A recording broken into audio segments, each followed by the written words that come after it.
Hello అండి, అందరికీ నమస్తే. Welcome back to our channel Sunitha talks. అందరూ ఎలా ఉన్నారు? బాగున్నారండి? నేను చాలా బాగున్నాను. మీ అందరూ ఎలా ఉన్నారు? కామెంట్ చేస్తూ ఉండండి. సో ఈరోజు వీడియో ఎప్పటిలాగానే ఇంట్రెస్టింగ్ వీడియో అనమాట. ఐ థింక్ మోటివేషనల్ వీడియో అని చెప్పాలి ఈ వీడియో. ఎందుకంటే మీ లైఫ్కి యూజ్ అయ్యే టిప్స్ నేను కొన్ని చెప్పాలి అనుకుంటున్నాను. ఎందుకు అంటే చాలామంది లైఫ్ని స్పాయిల్ చేసుకుంటున్నారు ఈ ఒక్క విషయంలోనే అనమాట. మెయిన్గా ఆ ఒక్క విషయం ఏంటి, ఆ విషయంలో నుంచి మీరు అసలు బయట ఎలా పడాలి అవన్నీ క్లియర్గా చెప్తాను. వీడియోని స్కిప్ చేసుకోకుండా ఎండ్ వరకు చూడండి. మన ఛానల్ కొత్తగా వాచ్ చేస్తున్న వాళ్ళు ఎవరైనా ఉంటే సబ్స్క్రైబ్ చేసేసుకోండి. ఎందుకంటే చాలామంది ప్రజెంట్ లైఫ్ స్టైల్ ఎలా ఉంది అంటే ఎంతో కూల్గా ఉండాలి అని అనుకుంటారు, కానీ బట్ ఏదో ఒక టెన్షన్స్ అనమాట. అది మనీ పరంగా తీసుకోవచ్చు, ఐ థింక్ బిజినెస్లో ఏదైనా ప్రాబ్లమ్స్ కావచ్చు, ఫ్యామిలీ ఇష్యూస్ కావచ్చు, రకరకాల టెన్షన్స్ అనమాట. సో కూల్గా లైఫ్ వెళ్ళిపోతుందా అంటే ఎవరికైనా వెళ్తుందా? వెళ్ళట్లేదు. కావాలంటే ఈ వీడియో చూసే వాళ్ళు ఎవరైనా సరే మీరు హార్ట్ఫుల్గా చెప్పండి, గుండెల మీద చెయ్య పెట్టుకొని చెప్పండి మీరు, సో నా లైఫ్ చాలా హ్యాపీగా వెళ్ళిపోతుంది అని. చెప్పలేరు. ఎందుకంటే ప్రతి ఒక్క మనిషికి ఏదో ఒక ఇష్యూ, ఏదో ఒక ప్రాబ్లం ఉంటూనే ఉంటుంది. మీ దగ్గర ఎన్ని ఉన్నా ఇంకా ఏదో లేదనే బాధ చాలా మందిలో ఉంటుంటుంది. అండ్ ఇంకోటి ఏంటంటే అన్నీ ఉన్నా నాకు హెల్త్ ఇష్యూ అనే ఒక పెయిన్ ఉంటుంది కొంతమందికి. సో కొంతమందికి అంతా బాగున్నా నాకు ఫైనాన్షియల్ ఇష్యూ ఉందని ఇంకొంతమందికి. అలాగే అంతా బాగున్నా కూడాను నాకు నెగిటివ్ ఆలోచనలు వస్తున్నాయి, బ్యాడ్ థాట్స్ వస్తున్నాయి అని కొంతమంది ఆలోచనలు అనమాట. బట్ మీకు నిజంగా చెడు ఆలోచనలు ఎక్కువగా వస్తున్నాయా? మేబీ అలా అనిపిస్తే అసలు మీరేం చేయాలి? ఆ ఆలోచనలో నుంచి మీరు ఎలా బయటపడాలి? ఒక చిన్న స్టోరీ చెప్తాను, మీకు క్లియర్‌గా అర్థమవుతుంది. అంటే ఇంతకుముందు ఏందంటే అంటే స్వామీజీలు వీళ్ళంతా ఉన్నప్పుడు ఒక స్వామీజీ ఒక దారిలో వెళ్తూ ఉన్నప్పుడు తనకి చాలా దాహం వేసిందనమాట. అంటే మంచినీళ్ళు తాగాలి అని అనిపించినప్పుడు అక్కడగా ఉన్న ఒక అతన్ని పిలిచి నాకు కొంచెం మంచినీళ్ళు తెచ్చిపెడతావా అని చెప్పేసి అడిగాడు. అడిగినప్పుడు అతను సరే తీసుకొస్తాను స్వామి అని చెప్పేసి అక్కడికి దగ్గరలో ఉన్న ఒక చెరువు ఉంది అనమాట. అక్కడికి వెళ్ళేసి వాటర్ తీసుకొద్దాము అని చెప్పేసి అక్కడికి వెళ్ళినప్పుడు అప్పుడే ఆ చెరువులోకి ఒక ఎడ్ల బండి ఆ చెరువు మీదుగా వెళ్ళింది అనమాట. సో అలా వెళ్ళినప్పుడు ఆ నీళ్లు ఏమైపోయాయి, అంతా కలుషితం అయిపోయాయి అనమాట. మురికి మురికి అయిపోయాయి వాటర్ మొత్తం కూడాను. అయ్యో ఈ వాటర్ని ఎలా తీసుకెళ్ళాలి స్వామీజీకి అనుకున్నాడు అతను. కొద్దిసేపు వెయిట్ చేశాడు అనమాట. కొద్దిసేపటి తర్వాత తీసుకువెళ్దాము, కొంచెం నీరు అనేది తేరుకుంటుంది కదా అని చెప్పేసి వెయిట్ చేశాడు. ఒక గంట, 2 గంటలు వెయిట్ చేశారు. ఆ తర్వాత ఏమైంది అంటే ఆ బురద నీరు, ఆ మురికి నీరంతా కూడాను అడుక్కు వెళ్ళిపోయి సో మంచిగా ఫ్రెష్ వాటర్ అనేది కొంచెం పైకొచ్చాయన్నమాట. అప్పుడు ఆ వాటర్‌ని తీసుకొని వెళ్ళి స్వామీజీకి ఇచ్చాడు. ఇచ్చినప్పుడు ఆ స్వామీజీ అన్నాడు, "సో ఏంటి నేను చూసాను, ఆ వాటర్ అంతా మురికిగా ఉన్నాయి. ఎడ్ల బండి వెళ్ళింది ఆ వాటర్ మీదుగా. కానీ నువ్వు ఇంత స్వచ్ఛమైన వాటర్ ఎలా తీసుకొచ్చావు?" అని చెప్పేసి అన్నాడతను. అన్నప్పుడు ఏమైందంటే, ఇలా స్వామి నేను కొంచెం వెయిట్ చేశాను. సో, ఆ వాటర్ అంతా కొంచెం కుదుట పడిన తర్వాత నేను మంచిగా ఉన్న నీరు అనేది తీసుకొని వచ్చాను అని చెప్పేసి అన్నారు.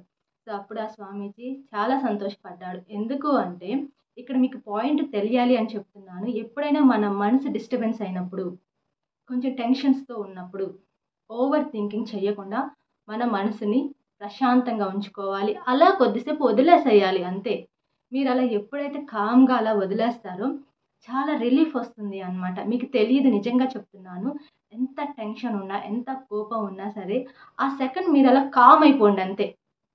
మ్యాజిక్ జరుగుతుంది కొద్దిసేపట్లోనే మీకే తెలియకుండా. అంటే ఇక్కడ టైం గడిచే కొద్దీ కూడాను మనసులో ఉన్న టెన్షన్స్, బాధలు అన్నీ కూడాను అలా, అలా, అలా మెల్లగా తగ్గిపోయి మనసు తేలిక పడుతుంది. మనసు స్వచ్ఛంగా తయారవుతుంది అన్నమాట. అంటే చాలామంది కొన్ని కొన్ని సిట్యుయేషన్స్ చాలామంది లైఫ్‌లో జరుగుతూ ఉంటాయి. మనకిష్టమైన వాళ్ళు మనకు దూరమైనప్పుడు కావచ్చు, మంచిగా బిజినెస్ పెట్టి మంచి లాభాలు తెచ్చుకోవాలనుకున్నప్పుడు లాస్ అయినప్పుడు కావచ్చు, చాలా మందికి ఒక పెయిన్ ఉంటుంది.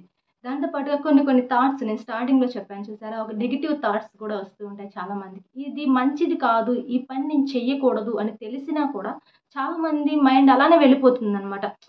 అంటూ ఉంటారు కదా! సో, మనసు మాట వినట్లేదు అని చెప్పేసి. సో, అలా జరుగుతుంది కొంతమంది సిట్యుయేషన్స్‌లో. కానీ ఎప్పుడు మన మనసుని మనం కంట్రోల్ చేసుకోవాలి. సో, అది చెప్పే మాట మనం వినకూడదు. మనం చెప్పే మాట అది వినాలి అన్నమాట. అలా మిమ్మల్ని మీరు కంట్రోల్ చేసుకోవాలిక్కడ. అలాగే మీకు ఎవరితో అయినా సరే ఆర్గ్యుమెంట్స్ జరిగినప్పుడు కొద్దిగా మీరలా టైమ్ ఇవ్వండి, లేదా సైలెంట్‌గా ఉండండి.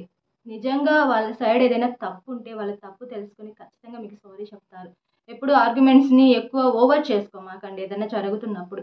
జస్ట్ అలా కామ్ అయిపోండి. ఎందుకంటే కామ్ అయిపోతే అనుకుంటూ ఉంటారు అంటే నేనేదో తక్కువ అని కానీ, సో అంటే నాకు మాట్లాడటం రాదు అని కానీ అనుకుంటారేమో అనుకోవద్దు. తెలివైన వాళ్ళు చేసే ఒకే ఒక్క పని ఏంటంటే కొన్ని కొన్ని సిట్యుయేషన్స్‌లో సైలెంట్‌గా ఉండటమే అనమాట. సో అంటే మనకి ఏదో నోటికి వచ్చేస్తుంది, ఏదో మాట్లాడేద్దామని కాదు. అంటే సరైన టైంలో సరైన డెసిషన్ తీసుకోవటం కూడా ఒక తెలివైన వాడి లక్షణం అని మనం చెప్పుకోవచ్చు. అండ్ మీలో ఎలాంటి మార్పు రావాలి అన్నా కూడాను ఫస్ట్ మీకు మీరుగా కొంచెం టైం ఇచ్చి చూసుకోండి. ఖచ్చితంగా మార్పు వస్తుంది. అంటే మీరు చూస్తూ ఉంటారు కామన్‌గా అంటే ఏదన్నా గొడవలు కానీ, రిలేషన్స్ కట్ అయినా కానీ, బిజినెస్ లాస్ అయినా కానీ, లేదంటే ఇంకా వేరే వేరే ఆలోచనలు వస్తున్నా కానీ, వేటికైనా సరే కొంచెం గ్యాప్ ఎప్పుడైతే ఇస్తారో కాలం మనుషుల్ని మార్చేస్తుంది అని అంటూ ఉంటారు కదా! సో, అది రియల్లీ కొద్ది రోజుల తర్వాత ప్రతి ఒక్కరి లైఫ్‌లో జరుగుతుంది. ఇప్పుడు మనం మనకిష్టమైన వాళ్ళు ఐ థింక్ చనిపోయారు అనుకోండి. ఐ థింక్ ఎక్స్‌పైర్ అయ్యారనుకోండి. సో, మనకి చాలా బాధ అనిపిస్తుంది. ఎందుకంటే వాళ్ళే మన లైఫ్ అనుకున్నప్పుడు కావచ్చు. లేదంటే మీ parents, brothers, sisters I think relatives ఎవరైనా కానీ దూరమైపోయారు అంటే ఆ పెయిన్ చాలా విపరీతంగా ఉంటుంది. కోలుకోవటానికి కొంచెం టైం పడుతుంది. కానీ లైఫ్ లాంగ్ వాళ్ళ కోసం మీరు ఏడుస్తూనే ఉంటారా ఏం చేయకుండా? అండ్ మీరే అంటే మిమ్మల్ని ఒక క్వెషన్ వేస్తున్నాను చెప్పండి. ఏడుస్తూ ఉండరు. బట్ ఎప్పుడు ఏడుస్తారు? వాళ్ళు ఎప్పుడైనా గుర్తొచ్చినప్పుడు ఏడుస్తారు. జీవితాంతం ఏడుస్తూ కూర్చోరు. స్టార్టింగ్‌లో ఓకే. చాలా పెయిన్ ఉంటుంది కాబట్టి కొద్ది రోజులు ఏడుస్తారు. 10 డేస్, 20 డేస్, 1 మంత్ మహా అయితే. ఆ తర్వాత మెల్లమెల్లగా వాళ్ళ వర్క్స్ ఉంటాయి. వాళ్ళ పనులుంటాయి. వాళ్ళ గోల్స్ ఉంటాయి. వాళ్ళ డ్రీమ్స్ ఉంటాయి. సో, వాళ్ళు చేయాల్సిన పనులు కూడా కొన్ని మిగిలిపోయి ఉంటాయి. ఆటోమేటిక్‌గా ఆ పనిలో పడిపోయినప్పుడు మనం మర్చిపోతూ ఉంటాం ప్రతి ఒక్కటి కూడాను. అలాగే దేవుడిచ్చిన గొప్ప వరం కదా మర్చిపోవటం అనేది. అది కూడా చాలామంది లైఫ్‌లో అనుకోకుండానే జరిగిపోతుంది. అనుకోని కాదు. ఆటోమేటిక్‌గా మనం వేరే ఆహ్, పనిలోకి డైవర్ట్ అయిపోయాము అంటే చిన్నగా మర్చిపోతాం. అంటే దేనికైనా మనం టైం ఇవ్వాలి అని చెప్తున్నానిక్కడ. సో, అప్పటికప్పుడే అన్నీ జరిగిపోవాలి, అప్పటికప్పుడే నేను మారిపోవాలి అంటే అవ్వదు. టైం పడుతుంది. కానీ మార్పయితే ఖచ్చితంగా వస్తుంది అనమాట. అండ్ మెయిన్‌గా టీనేజర్స్ ఫేస్ చేస్తున్న ప్రాబ్లమ్ ఒకటేంటి అంటే మొబైల్‌కి అడిక్ట్ అయిపోవటం అనమాట. సో, ఫుడ్ లేకపోయినా ఉంటారు, రిలేటివ్స్ లేకపోయినా ఉంటారు, ఐ థింక్ పేరెంట్స్ లేకపోయినా కూడా ఉంటున్నారు కానీ, బట్ మొబైల్ లేకపోతే అసలు ఉండలేకపోతున్నారు. అంత అడిక్ట్ అయిపోయారు. అంత కనెక్ట్ అయిపోయారనమాట టీనేజర్స్ మెయిన్‌గా. కానీ ఈ మొబైల్‌లో కూడా చాలామంది కొన్ని అశ్లీలకరమైనవి చూడటం కావచ్చు, కొన్నిటికి అడిక్ట్ అయిపోవటం కావచ్చు. సో, నేను దాంట్లో నుంచి బయటకి రాలేకపోతున్నానని కావచ్చు. అది కూడా చాలామంది అంటూ ఉంటారు కామన్‌గా. బట్ ఫస్టు ఎప్పుడైనా గుర్తుపెట్టుకోండి. మీరు ఫస్ట్ దానికి అలవాటు పడిపోయారు అంటే, అది ఎవరి తప్పు కాదు. ఎవరో మిస్టేక్ కాదు. మీరే మీరే మొబైల్‌కి అడిక్ట్ అయిపోయారు. మీరే చూస్తున్నారు. ఎవరు వచ్చి "నువ్వు మొబైల్ తీసుకో, నువ్వు మొబైల్‌లో ఇది చూడు" అనేది చెప్పరు. మీకనే అలా అనిపిచ్చి మీరలా చేస్తున్నప్పుడు, మీరుగానే దాంట్లో నుంచి బయటపడగలగాలి అనమాట. ఒకరు చెప్పి సజెస్ట్ చేయటం కాదు. మీరు అడిక్ట్ అయినప్పుడు మీ అంతట మీరే దాంట్లో నుంచి బయటకి రాగలగాలి. గుర్తుపెట్టుకోండి. ఎందుకు అంటే ఇలాంటి వాటి వల్ల చాలామంది లైఫ్ స్పాయిల్ చేసుకుంటున్నారు. అది కూడా చిన్న వయసులో అనమాట. సో, అంటే లైఫ్‌ని ఏదో సాధించాలనే హోప్స్ పెట్టుకొని కూడా చాలామంది కొన్నిటికి అడిక్ట్ అయిపోయి లైఫ్‌ని స్పాయిల్ చేసేసుకొని, ఆ తర్వాత రియలైజ్ అయ్యి, సో, నేను అనవసరంగా లైఫ్‌ని మిస్ చేసుకున్నాను కదా! సో, అప్పుడు నేను అలా చేయకుండా ఉండాల్సింది కదా! ఇలా చేసుంటే బావుండేది కదా! అనే థాట్స్ ఎప్పుడొస్తాయి అంటే, మీరేదైతే అనుకుంటున్నారో అది మిస్ అయిపోయినప్పుడు వస్తాయన్నమాట ఆ థాట్స్. నాలెడ్జ్ అప్పుడు పెరుగుతుంది మీకు. ఎదురు దెబ్బలు ఎప్పుడైతే తింటూ ఉంటామో లైఫ్‌లో, మీరు అప్పుడే స్ట్రాంగ్ అవుతూ ఉంటారు.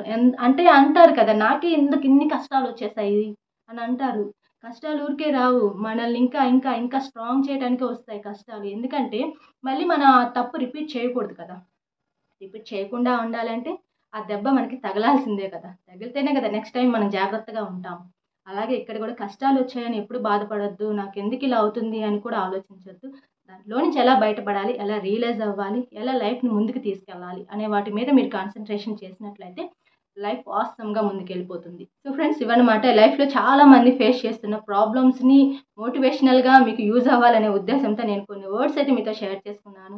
మీకు యూజ్‌ఫుల్‌గా ఉంది వీడియో అనిపిస్తే ఒక లైక్ ఇచ్చేసేయండి. కొత్తగా చూస్తున్నారా ఛానెల్ సబ్స్క్రైబ్ చేసేసుకోండి. అండ్ నా లేటెస్ట్ అప్డేట్స్ ఫాలో అవ్వాలని ఇంట్రెస్ట్ ఎవరికైనా ఉన్నట్లయితే నా ఇన్‌స్టాగ్రామ్ ఐడీ డిస్క్రిప్షన్‌లో ప్రొవైడ్ చేస్తాను. చెక్ చేసేసుకోండి. And thank you so much friends. And మీకు ఈ వీడియో యూజ్‌ఫుల్ అవ్వటం మాత్రమే కాదు ఎవరికైనా ఉపయోగపడుతుంది వీడియో అనిపిస్తే ఖచ్చితంగా కింద షేర్ ఆప్షన్ ఉంటుంది. ఖచ్చితంగా షేర్ చేసేసేయండి. అండ్ మనం మరొక వీడియోతో కలుద్దాం. Take care. Bye bye.